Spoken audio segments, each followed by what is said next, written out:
What's up, family? We're gonna set this live up real quick, and I'm actually not gonna keep y'all too long because I know most of us we're like about to get into bed because it's actually I know it's about a 3 hour time difference for those of you who may be on the East Coast. So I'm gonna try to keep this short. All right, and let's see here. So this is what we're gonna do. So this is what we're gonna talk about. Okay. First thing I want to do is I had a conversation with my son today. He actually gave me the best Father's Day gift that anybody could get. I think so. He actually didn't even know today was Father's Day because I'm not a big holiday person. I don't celebrate holidays that much. So I'm just laid back. I'm like whatever day it is. That's just what the day brings. But I had a conversation with him, and I asked him. I said, son, I was like, who do you look up to? Is there anybody you look up to, like any celebrity, any athlete, basketball player, like LeBron James? What's going on, Rose? Rose D, always supporting. And basically, I asked him. I said, who you look up to? LeBron, Steph, like who? And he was like, nah, I don't really look up to any of those people. I was like, well, who do you look up to then? And he says, I look up to you. He said, besides you, no one. so, um, so I was like, you know what today is? He's like, nah.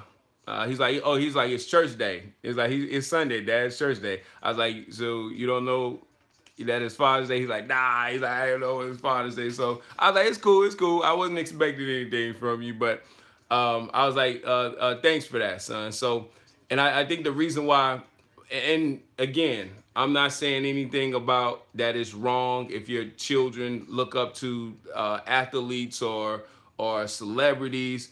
That's not my point because it's easy to look up to those people because they're famous, they're on television, and they're living a life. So I mean, why would you want to look up to somebody like me? I'm just an insurance agent. So, but as opposed to the celebrity or the person who's famous. So that's my point. But what I really want to focus on is just that us as being fathers. Okay. Just to kind of make sure I stay on point here and discuss a few things like the absence of your dad and what that could mean and how that can make someone feel. I'm not gonna go into any like psychological things because I'm not a psychologist. I'm not trying to teach someone psychology, so I'm not gonna go into the psychological effects of not having your father in your life. But just just some. I'm just gonna go into some of the things of how actually not having a father made me feel, and I'm actually sharing this on my Facebook page here. So we're gonna try to see if this actually kind of goes through here. So, but yeah. So actually, to kind of go into what I'm referring to is that the absence of my dad in my life, what it does to you, what it did to me. Sometimes when I'm out in the community and I'm out in public, I'm taking care of business, and I encounter an older gentleman. I always look at that person as maybe someone who could have potentially, been my father. And I'm like, man, it would have been cool for to have a dad like that. He seems like a cool guy. I wish I had a father like that. So I'm probably gonna go live my life. Probably gonna die and not ever, see my father. Another thing, what the absence of your father actually does to you is it actually like when I'm dealing with my son and I'm doing things for him and I'm just like looking over his life and just understanding how much I care about him and how much I love him. It actually hurts me. It causes me like emotional pain. Like when I'm doing things for him, like taking him places, buying him things, and we're spending quality time together. I sometimes I sit back and I reflect and I think about like how different my life would have turned out if someone loved me a fraction of the amount of how I love my son. I was like, my life would have been totally different. So it actually causes me pain, to just do things for my son and just give him the life that I wish I always had. So I just want to point that out. Also, what we have to do is we have to make sure that we plan, for our children's future. We just can't have children and just leave them out to explore and just figure everything out on their own. Like, and this planning actually has to start at a very early age. Like I talked to my son. I said, "Son, what do you want to do when you grow up?" He says, "Dad, I want to be a chemist." So I'm like, okay. And I know children, they change what they want to do as a career. Like, it's probably going to change 100 times. But with my son, it has remained consistent over the years. Like from when he was in the first grade, he's going to the fifth grade now. But even when he was in the first grade, he's like, I want to be a chemist. I want to work with chemicals. I want to do experiments and things of that nature. So what I would do with him, I would crack open the chemistry book. Now it says, okay, let's read this. Let's read about atoms. Let's read about molecules. Let's read about the periodic table, because this is the type of information that you need to be putting into your mind. And I want to expose him to these things. So to really know if this is what he really wants to do, because once he gets into it and he starts learning about these things, maybe he's like, whoa, I thought I wanted to be a chemist, but I really don't. You know what I mean? So now that I see what chemistry actually is, I don't want that. So I know years ago I thought I wanted to be a computer programmer, and when I went to college and I started taking programming classes, I was like, you know what, this is not for me. I don't want to do this. So just having a plan for your child's life and helping them plan their life. I know a lot of the times we as parents in our community, we cannot wait for our children to turn 18 years old so they can get out of our house. And I know this is not the case for everyone, but some of us have experienced this. Some of us have been kicked out of our parents' house before we were 18. I've known people say, man, I've been on my own since I was 15, 16. I don't even understand that.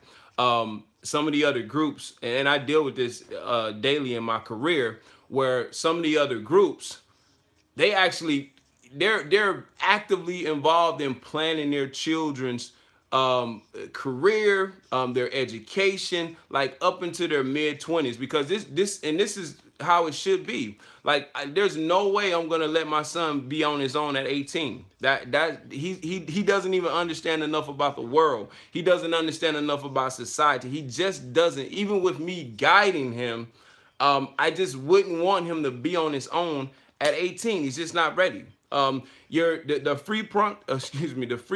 prefrontal cortex, the frontal lobe of the brain doesn't really reach its full development until about your mid-20s. So we have our young people out here on their own, with very little guidance. If you have parents there, one parent, two parents, it's great. But a lot of us have no help from our parents in planning our lives, planning our education, planning our careers.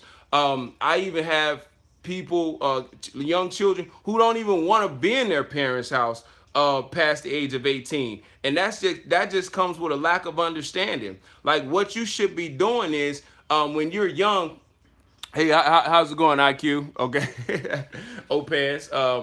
So what you actually should be doing as a young person, instead of trying to be so quick to leave your parents' house, you should be taking advantage of that opportunity. And I know your parents got rules, and they don't want you to come in at a certain time, and some of the restraints that our parents have on that the rules that you have to follow within their household actually pushes us to want that autonomy, to want to be on our own, to want to be a man or a woman and take care of ourselves when we're not really ready. And we actually have to sit down with our children and help them understand that they don't.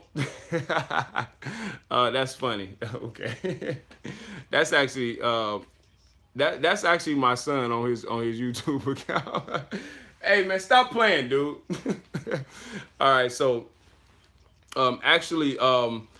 You totally got me off of what I was saying. But actually, they're so quick to want to leave their parents' household that they don't even understand the advantages of actually staying in with their parents until your credit is established.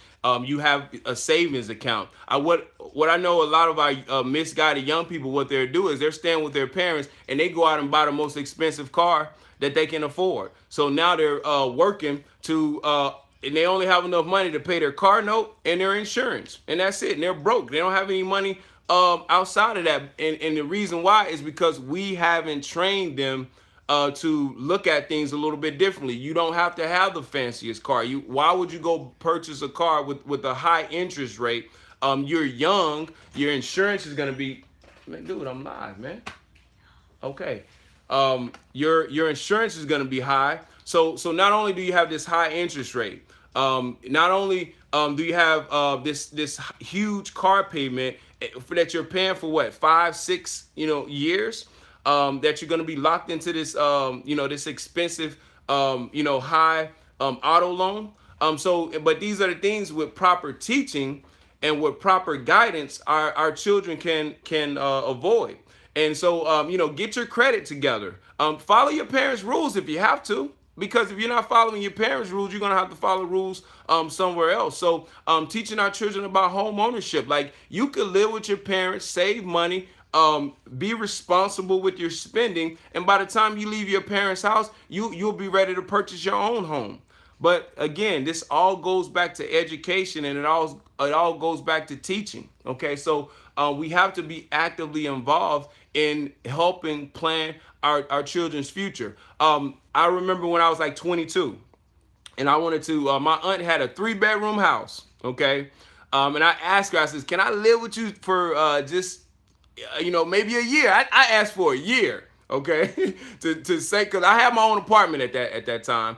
But my lease was up. So I'm like, you know what? I don't want to keep paying this apartment complex rent, $700 a month or whatever. So I'm like, you know what? Let me stay with you. You got a 3-bedroom house. You don't have anyone else living with you. You're a woman living alone. So let me come live with you for a while. I'm no trouble. Okay. I only went to work. At that time, I was in religion. So I did go to church. Church, work, to the gym. That's it. Didn't have no friends. Didn't party, didn't do drugs, none of that. So no trouble. So my aunt couldn't see, because again, we don't want to help each other. You living in a 3-bedroom house. I just want to occupy one of your rooms. Okay. Save up some money. I'm not going to live here free. I'll help with the utilities. I'll help, kick you a couple $100, but let me take advantage of this situation, save the majority of my money, get my credit score strong. That way, I could, when I get ready to leave from here, instead of paying some apartment complex rent, I can own my own home and own it at a very early age. But my aunt, who lived in a 3-bedroom house by herself, and at that time she actually was not in the best of health.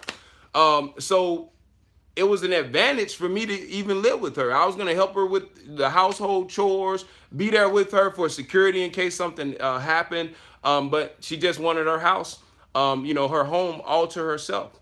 So these are the type of things that we have to think about, and we have to change. As we move forward, we have to be willing to help each other. Get that advantage.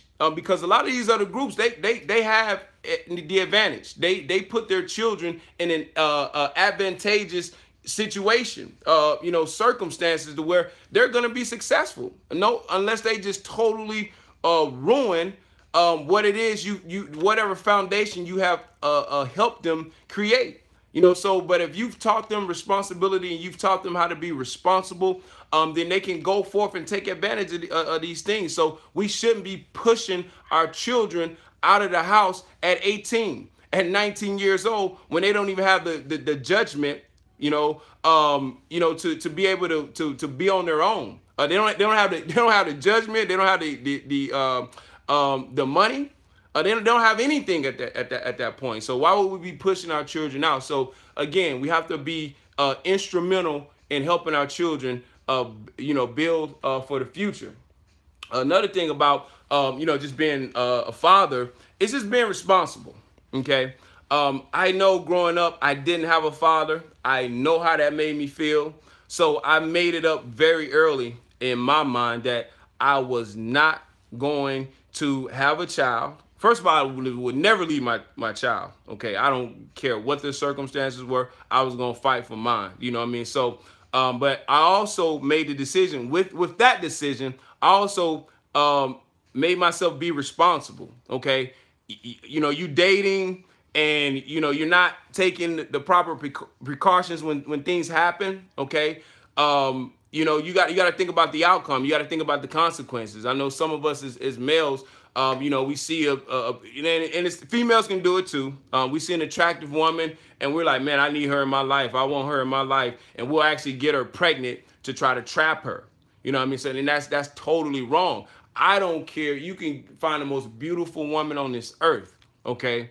And I can date her and we can have some type of interaction together, but I'm not going to trap her with pregnancy, okay? Because I'm not thinking about my relationship with this person. I'm thinking about that life that's going to come into the world. And if this relationship doesn't work out, then it's going to kill me to have my child 1,000 miles away, 700 miles away, 800 miles away, and I'm only going to see my child throughout certain periods of the year, or even if we live in the same city. I get my kid on the weekend or something like that. That's not the type of father I envision myself to be. But if you don't want to put yourself in that situation, we have to be responsible. So I didn't want to keep y'all too long. I just wanted to reach out, make a couple points. I hope everybody had a great Father's Day. And again, we stepping away from just all the time, just want to hammer down on the make believe God and religion. Just try to use my life experience to help someone who may have not heard some of these things. Some of these things are just you just preaching to the choir. We already know it. We're all good parents. We want the best for our children. But some of the things, it's like, what, I may be able to plant a seed in some young man or some young woman's mind to say, you know what, that's what I'm gonna do. Okay. A woman keeping the child's father away from that child, a boy or girl, man, that is devastating to that child. Please don't do it. If the father is not a bad influence on the child and it's just some emotional thing that you got going on with the other parent, please don't keep that child away from that other parent, because I'm 38 years old and I'm still dealing with the effects of not having my father. The greatest thing that my mother could have done for me, she didn't raise me, she didn't do anything for me when I was growing up, but the greatest thing that she could have done for me was find my father and have him be a part of my life. But if I were to go to my mom right now and ask her where my dad was, she would just swear up and down that she could find him with just a phone call. Like, she's that delusional. You know what I mean? So, but yeah, I don't want to keep you too long. Y'all have a good night. Thanks for everybody that tuned in. As always, Rose, I appreciate the support. Zeal, and I don't know where Kevin was tonight. Him and Coach.